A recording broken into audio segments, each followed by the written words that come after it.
Assalamualaikum warahmatullahi wabarakatuh.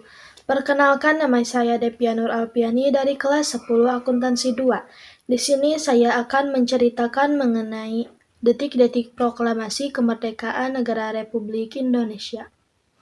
Proklamasi kemerdekaan Republik Indonesia diawali dari kekalahan Jepang dalam Perang Dunia Kedua. Hal itu ditandai dengan jatuhnya bom atom di atas kota Hiroshima, Jepang oleh Amerika Serikat pada tanggal 6 Agustus 1945. 3 hari kemudian, Amerika Serikat kembali menjatuhkan bom atom yang kedua, dijatuhkan di atas Nagasaki pada tanggal 9 Agustus 1945. Peristiwa ini memaksa Kaisar Hirohito untuk menyerah kepada Amerika Serikat dan sekutunya pada tanggal 15 Agustus 1945.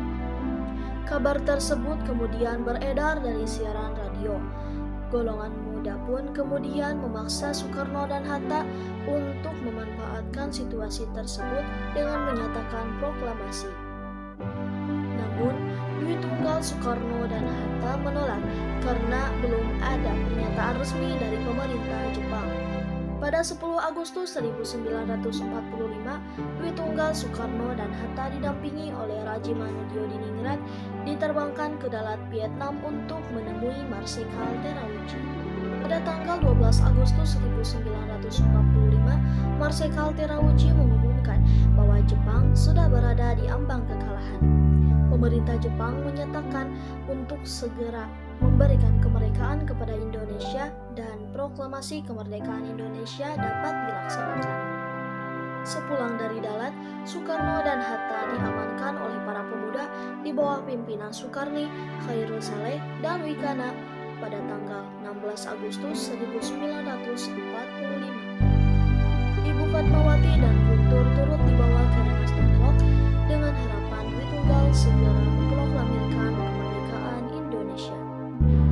Namun, sepanjang hari 16 Agustus 1945 itu tidak tercapai kesepakatan tersebut. Ahmad Subarjo lalu datang dan berusaha membujuk para pemuda untuk melepaskan Dwi Tunggal. Akhirnya mereka bersedia dengan jaminan Subarjo bahwa proklamasi akan terjadi esok hari. Malam itu juga rombongan berangkat ke Jakarta menuju Laksamana Maeda di Meiji dari nomor 1 untuk membahas masalah tersebut. Setibanya di sana, tuan rumah menjelaskan permasalahan dari informasi yang sebenarnya. Maeda lalu mempersilahkan ketiga tokoh tersebut untuk menemui Bunseikan Jenderal Muichiro Yamamoto untuk membahas upaya tindak lanjut yang akan dilakukan.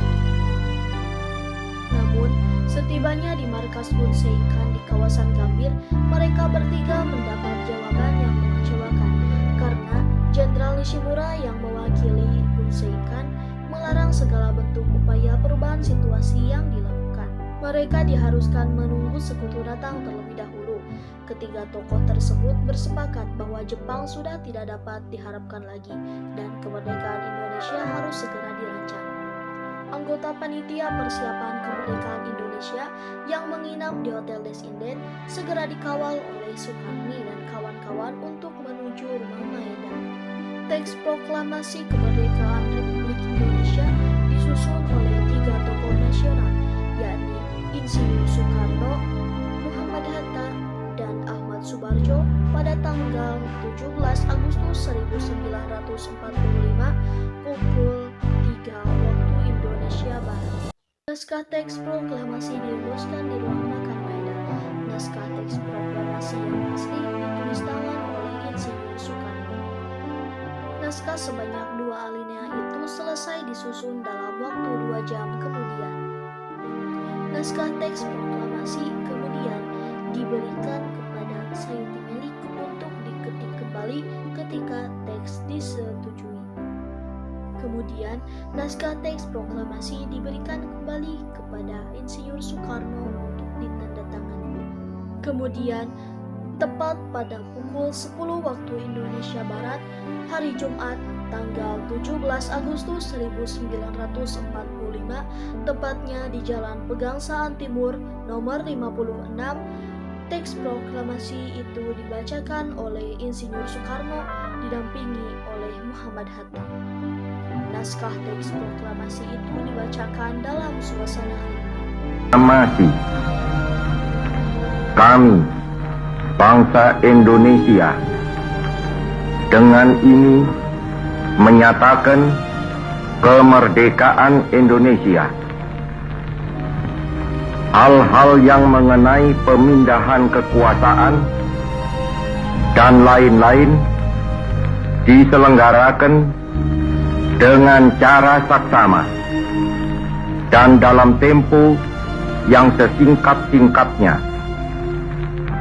Jakarta, 17 Agustus 1945, atas nama bangsa Indonesia, Soekarno, Hatta.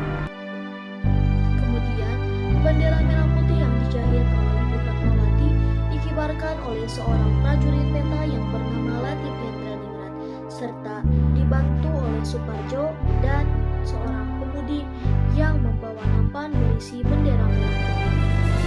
Setelah bendera merah putih berkibar, lagu Indonesia Raya pun dinyanyikan.